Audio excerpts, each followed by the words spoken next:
Hey, I'm Nate Savage and welcome to video 2 of the Blues Guitar Quick Start series. In this lesson, we're going to cover something that's really foundational to the blues, and that's the standard 12-bar blues progression. We're going to keep things really simple. We're only going to be using power chords so you can really focus on getting this progression down and kind of ingrained in your brain. The 12-bar blues progression is really important because it's kind of the starting point as far as for when musicians get together. If you know the standard 12-bar blues progression, you can come together to a blues jam or whatever. And you're going to have a starting point. Everybody's going to know that progression. And if you want to change things up a little bit from there, it's going to be really easy if you have the 12-bar blues progression down really well. Let's talk about keys as far as the blues goes. Now, often if you see a piece of music that's a blues tune or something, there won't be a key signature written on it. It'll just say this song is in the key of E blues or this song is in the key of A blues. That's because the blues is kind of a hybrid tonality that's somewhere in between major and minor. With that in mind, we're going to be in the key of E blues throughout this entire series. Now, the standard 12-bar blues progression has 3 chords in it: the 1 chord, the 4 chord, and the 5 chord. In the key of E blues, the 1, 4, and the 5 chord are the 1 chord is going to be E, the 4 chord is going to be an A, and the 5 chord is going to be a B. Let's talk about blues rhythm a little bit. Now, all of the jam tracks that we're going to be playing throughout the series are in 4/4 time. And if you don't know what that means, that's fine. I'll tell you right here. 4/4 time is when you have your pulse going, and you have 4 pulses per measure. So if you have 1, 2, 3, 4, 1, 2, 3, 4, each measure is going to be made of 4 counts. A lot of blues songs are in 4/4 time, and as a matter of fact, all the jam tracks that we're going to be using in this series are in 4/4 time. And let me just tell you that the standard 12-bar blues progression is just a set progression of chords throughout 12 bars or 12 measures of music.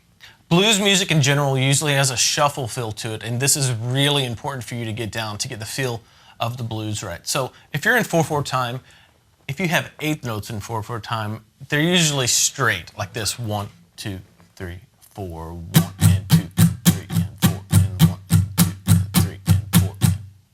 Now, those 8th notes right there were evenly spaced over each beat. A shuffle or swing feel is going to have a long note and then a short note, so it sounds more like this. Da, da, da, da, da, da, da. Let me show you. 1, 2, 3, 4.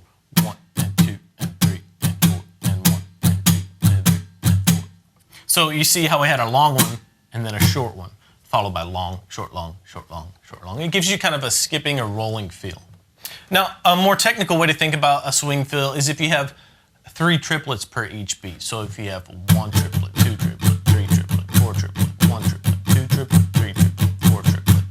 What you would do to achieve a swing fill from a more technical aspect, if you want to think about it like this, is take the middle triplet out of each beat. So instead of having 1 triplet, 2 triplet, 3 triplet, 4 triplet, you have .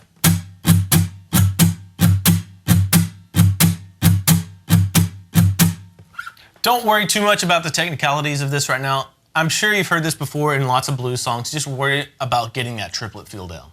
So let's get into the standard 12-bar blues progression. Like I said earlier, all it is a set progression of chords throughout 12 bars of music, and it's really important that you memorize this forwards and backwards and just have it down cold. Let me just talk you through this progression. First of all, you're going to have 4 measures or 4 bars of the 1 chord. In this case, it's an E for us since we're in the key of E blues. So 4 measures of the E chord. Next, you're going to have 2 measures of the 4 chord. In this case, it's an A chord. From there, you're going to go back to the 1 chord for 2 measures. From there, you go to the 5 chord for 1 measure, which is a B in this case.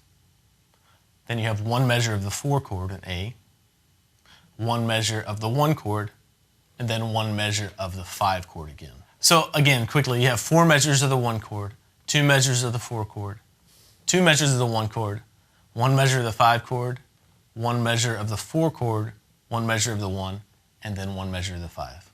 So that probably doesn't mean much to you without having it in context and playing through it, but you're going to need to memorize this. So what we're going to do is apply that chord progression to some power chords.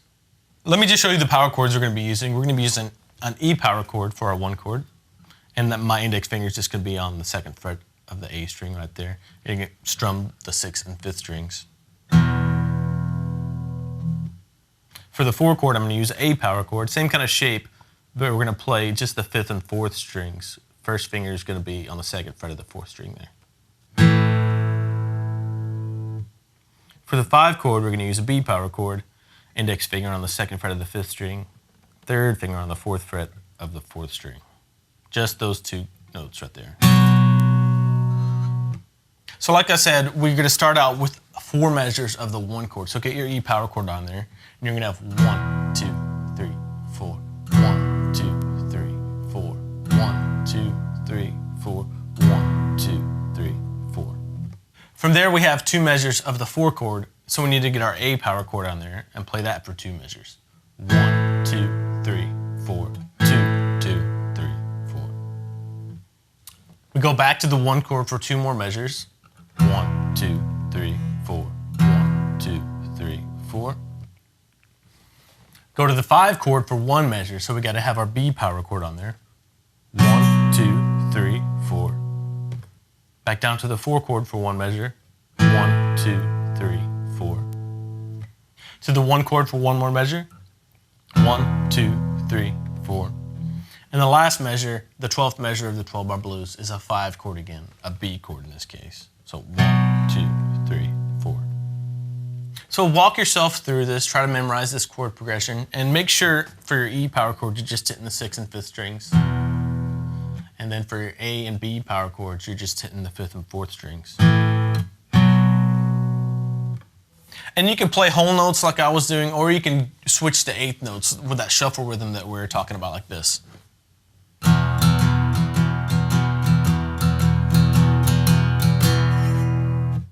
And if you want to do that, you may have to go back and work on your aim just to be able to hit just the 6th and 5th strings. But that's fine if you need to take some time to do that. And when you're playing your A and B power chords, let me tell you, I often just come back here and mute the low E string with the palm of my hand just to make sure it doesn't ring out if I accidentally hit it.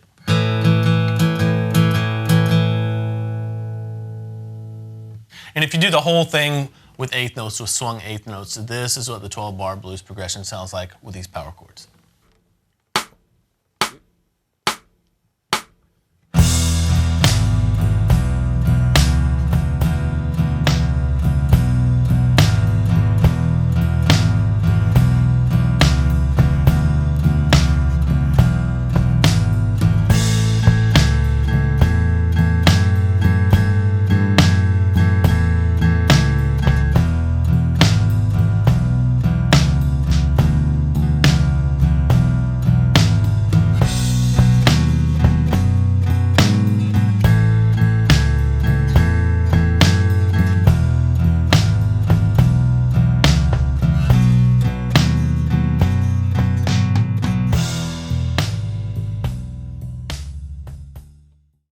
So go through this as much as you need to get really familiar with the standard 12-bar blues progression. Once you're pretty comfortable with it, pull up one of the jam tracks for this lesson. I have 2 versions of this one for you. One's at 70 beats per minute and one's at 100 beats per minute. So you can select the one that best matches your skill level.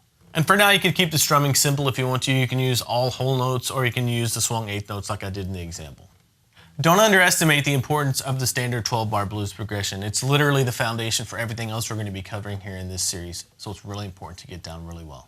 In the next lesson, we're going to talk about dominant 7th chords. We're going to learn some shapes for your dominant 7th chords, and we're going to apply them to the standard 12-bar blues progression. If you have any questions, you can leave them here in the comments, and I'll get back to you there, or email me, nate@guitarsystem.com. See you in the next lesson.